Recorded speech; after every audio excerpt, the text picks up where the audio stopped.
Chaplain, Energize. Mungkin saya pakai bahasa Indonesia saja. Baik. Saya dari Kristen dan pertanyaan saya memang tidak begitu banyak. Yang pertama untuk Syekh Yusuf, sejauh yang Anda ketahui,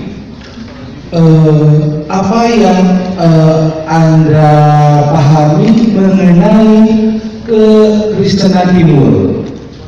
Karena selama ini juga buat teman-teman semuanya di sini, mohon maaf kalau saya sangat kurang ajar ngomongnya.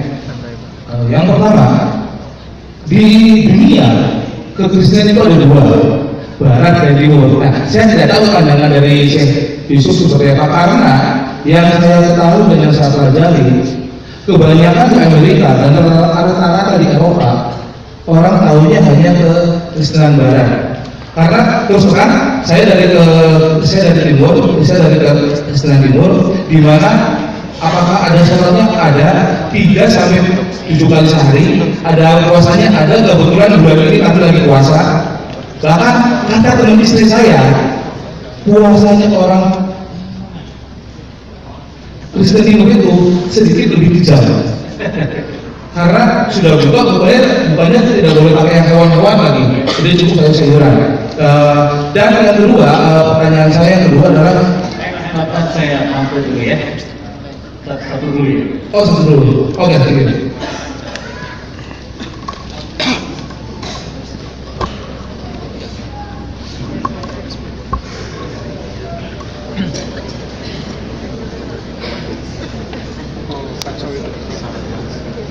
Thank you for your question. Let us do this. Ya, ortodoksi. Dan mohon maaf, ortodoksi itu tidak ada di Indonesia sebagai baik. Hello. Okay. In the interest of time, we have a long line of people. So let's start our question with what, where, when, how, or who. Okay? And then keep it to a question, and we'll save the preaching for another time, okay? So, what's your question? No, let him ask his question, then tell me what he says. Question? Basically pertanyaannya apa, Pak? Ya, yang apa? Sejauh ini yang Anda pahami tentang kekristenan Timur itu seperti apa? Apakah Anda sudah pernah dengar atau seperti apa? Thank you.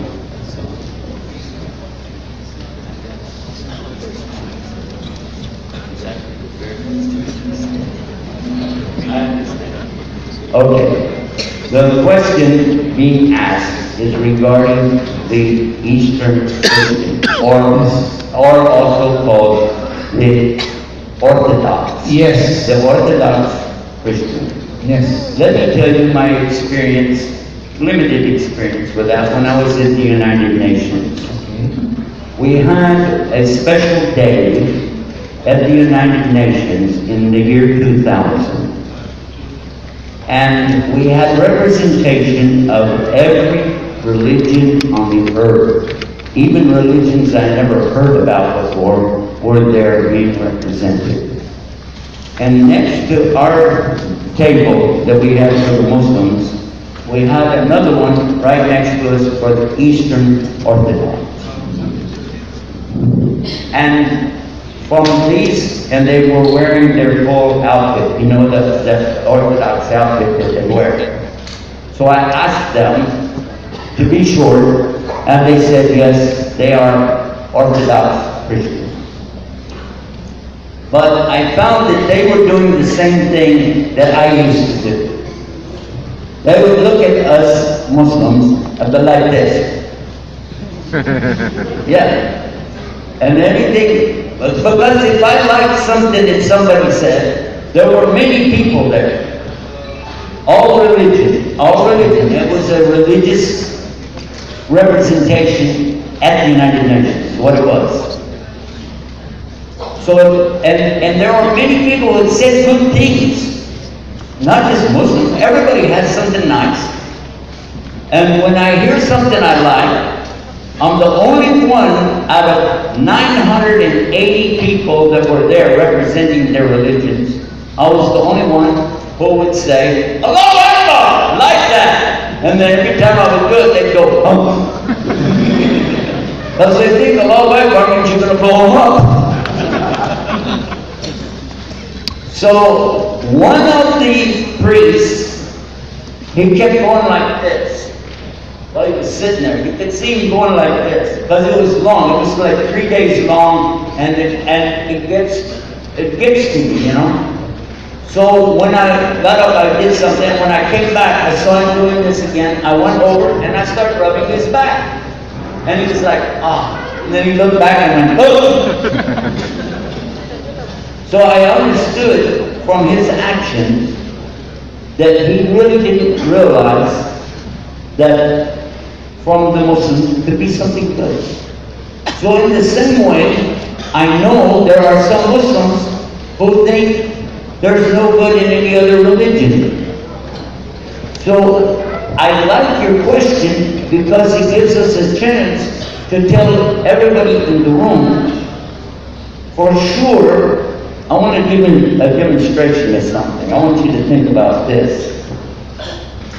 If you and me, if I draw a line like this and say to you, cross this line, you'll become right away defensive.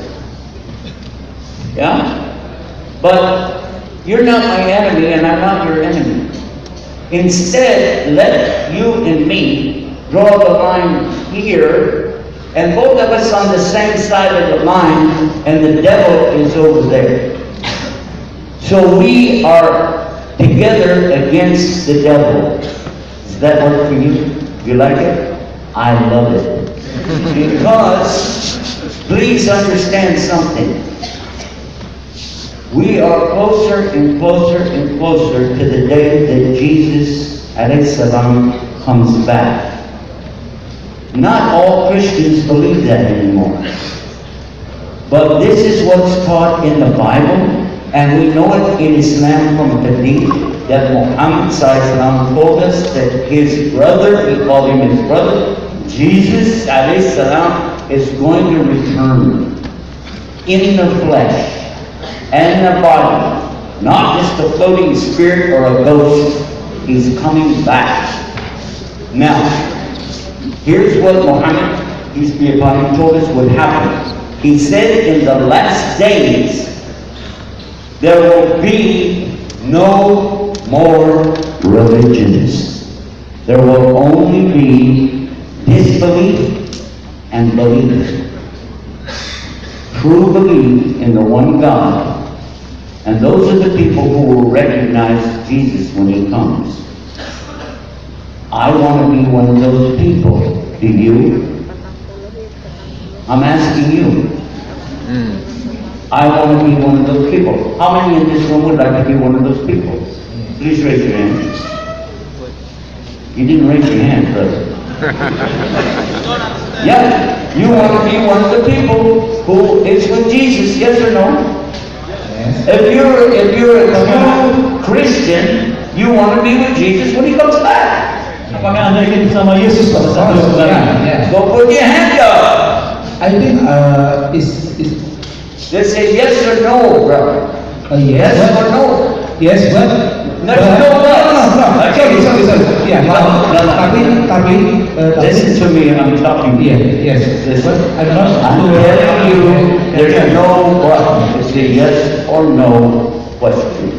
And I know the Muslims want to be there. I know a lot of Christians say this, and we agree. So here's our job. Our job is not to attack each other. Let us work together to find the best way to worship him and to fight the devil that is always out to get you and me in the wrong way. This is the answer for your question. Dr. Bakir, thank you so much. You're welcome.